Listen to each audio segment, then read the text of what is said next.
Thanks a lot for joining me in this weekend market update. Today's date is Sunday, the 22nd of July, 2018. This is not going to be a recap of stocks on the left-hand side of my screen. That is our top 12 individual trade list. We are in the midst of earnings, and this week upcoming, the majority of our stocks are actually reporting. So it is going to be one of those weeks where we simply sit through a lot of the price action we allow for those gaps to establish, and then we'll have a look for tradable activity as the week progresses. Certainly next week in Pro, we are going to have a clean slate with the majority of those stocks, and the week following, it is more or less going to round out our list, except for that of Tesla. That will be in a couple of weeks' time. The particular reason for this weekend's address is I'm really going to speak about some of the structural things that are happening behind the scenes, especially when it comes to that of the Russell and the NASDAQ at the current juncture.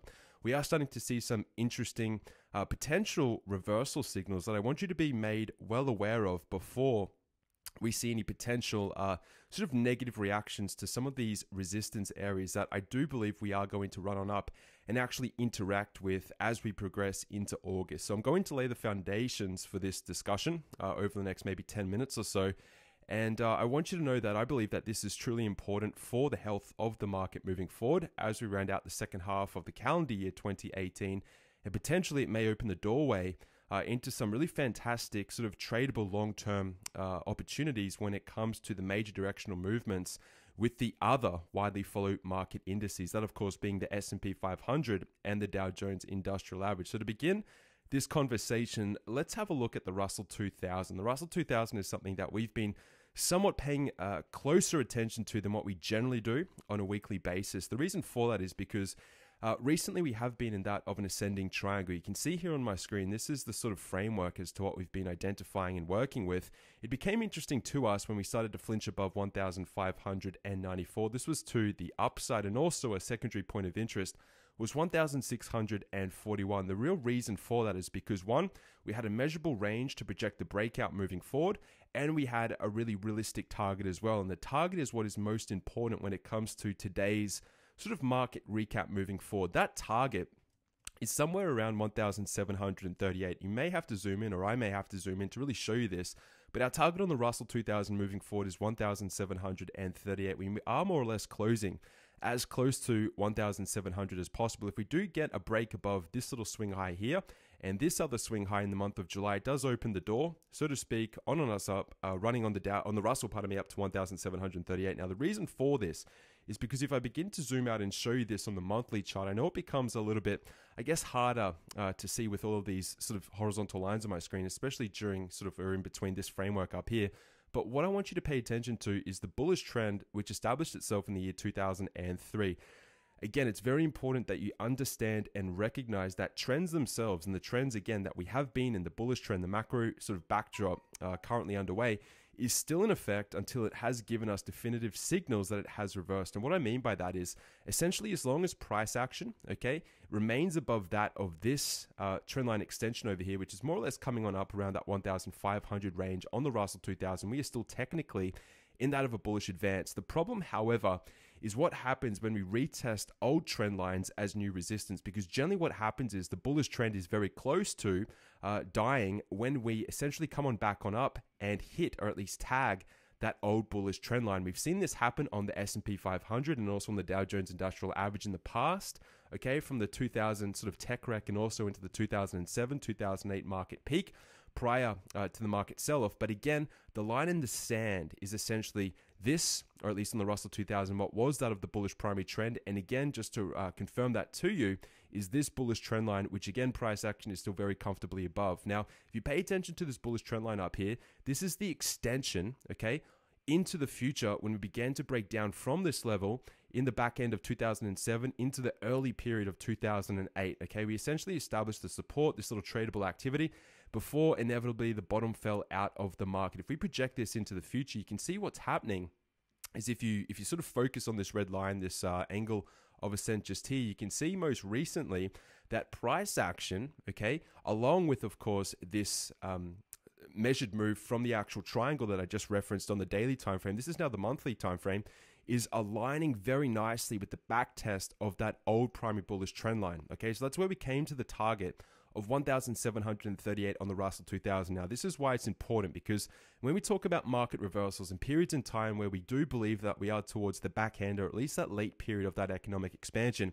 generally what happens is market breadth begins to deteriorate before that of the more widely followed or closely followed market indices, in particular that of the S&P, the Dow, and the NASDAQ. So what we're starting to see on the Russell 2000 as early as really 2 months ago now was a really established and well-defined shooting star candlestick. This in and of itself isn't that of a major reversal signal. However, I do want to point out this large volume expansion, which is happening with this pronounced upper wick as well. So this is what I want you to pay attention to on the Russell 2000. If we see this market again definitively break above 1,700, you should be focusing on 1,740 more or less. You need to allow, of course, a little bit of movement either side of this. This, of course, is a trendline extension, and it has been projected into the future, really 10 years, or at least 10 years essentially since we last actually tagged it, or at least broke down below it.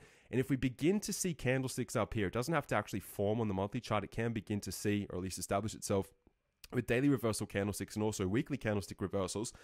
You have to pay attention to this, because this is essentially where we do expect sort of fireworks to begin from, at least a little bit of weakness, if we do get on up and actually interact with this level. And again, if I zoom out and begin to show you this on a different sort of, I guess, perspective through the eyes of a technical analyst, you can begin to see on the daily time frame that we are establishing very slight divergence, especially on the MACD. You can also see it established on the RSI and also on the stochastics. Now, again, divergence is important. When you're talking about divergence, or at least analyzing divergence, what is more important is the larger the fractal. If you see divergence actually happening on a larger fractal, i.e. the weekly chart or even the monthly chart, that's where you really need to become more so immediately cautious, because when you see those signals, very rarely do they turn out to be false. Now, if I go out into the weekly charts, you can see that the MACD itself, it has moved above the 2018 high, but if you take into account really the early period of 2017, it looks as though to me that we are making on the MACD, or by MACD standards, more or less sort of a relative sort of high here.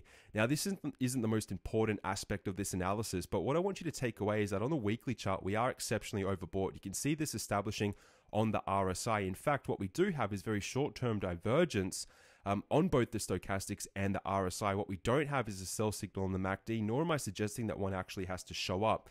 Now, if I go out a larger fractal, this is back into the extension of that primary bullish trend line, of course, leading into 2007 and the ultimate breaking of that in 2008 and the breakdown of that macro support. What you're seeing here is a little bit concerning, because we have been relatively overbought for a number of years right now. And we got very close to actually cracking, or at least registering that of a sell signal on the MACD on the monthly chart. But you can see right here, we've pretty much established out of a double peak on the RSI. And the stochastics is doing everything in its power to actually cross down. I mean, we've had multiple series of divergences in the past, but we haven't seen, of course, that primary bullish trend level broken.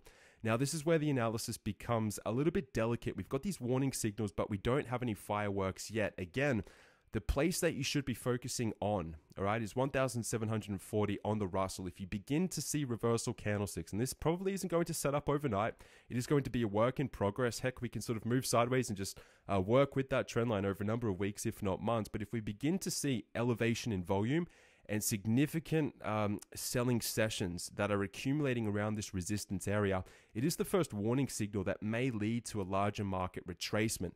Now, what makes this interesting is that when I have a look at the NASDAQ, it is the strongest, I must say, of our three markets on the left-hand side of my screen. You can see the Dow Jones Industrial Average actually hasn't broken above its swing high in the month of June, whereas the S&P 500, it actually has.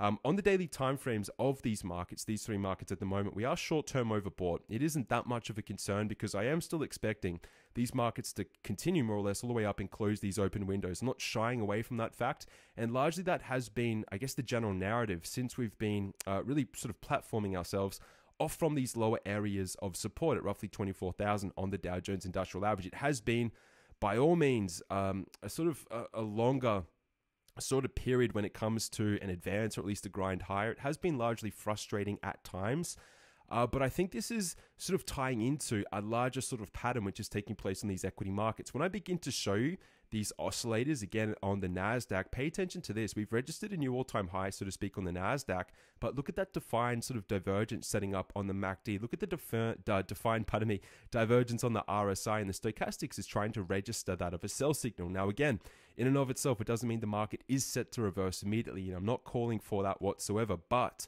when we go out into larger fractals, again, this is a look of the weekly chart. You can see that we also have divergences setting up. The RSI is producing a lower high. The MACD is producing that of a lower high at the moment. The stochastics on the weekly chart is coming back up into overbought. Not the nicest of signals, so to speak, or at least it's not what you want to look at or look for, especially after that of a prolonged sideways market move, all right? Generally what happens is during these sideways market resets, we see the oscillators truly reset, and they generally reset below the 50 on the weekly chart, and then we'll get the move upward, which sort of signifies that of a legitimate breakout more so. And again, we're already starting to see divergence between that of the NASDAQ being at a new all-time high, and of course where the industrial average and the S&P 500 is sitting in regards to one another, all right? When I go out to the monthly chart, pay attention to this as well. We've already actually achieved that of a sell signal. On the stochastics, we've got the RSI, which again on the monthly chart is showing divergence, which is exceptionally rare. And the MACD to me looks as though it can't really move all that much further, to the upside until ultimately we are going to see this trigger and register that of a sell signal on the monthly chart. The last time we did this was in the midsection of 2015, which led to the pronounced pullback back into that general primary bullish trend line. Very important concept for you to understand here.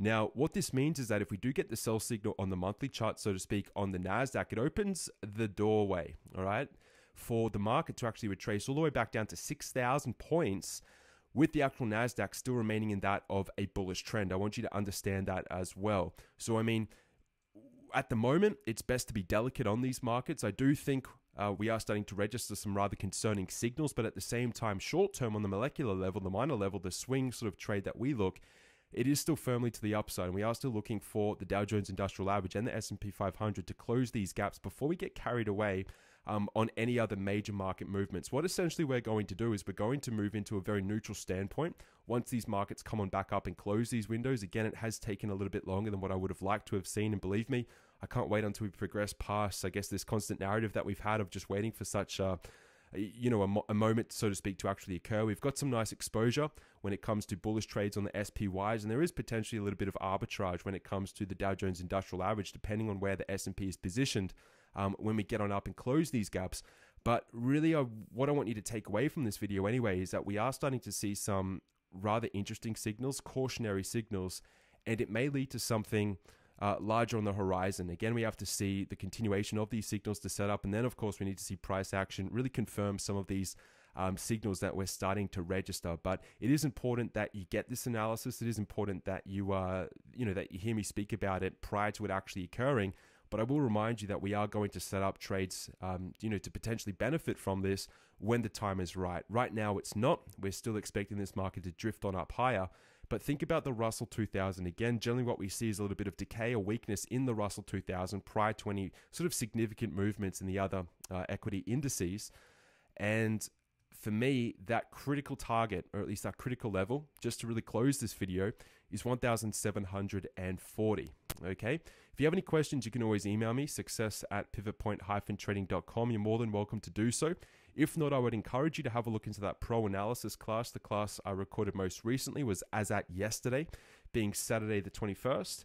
And we went into more detail with this, but also had a look at our top 12 individual trade list, gold, silver, and the US dollar as well. All right.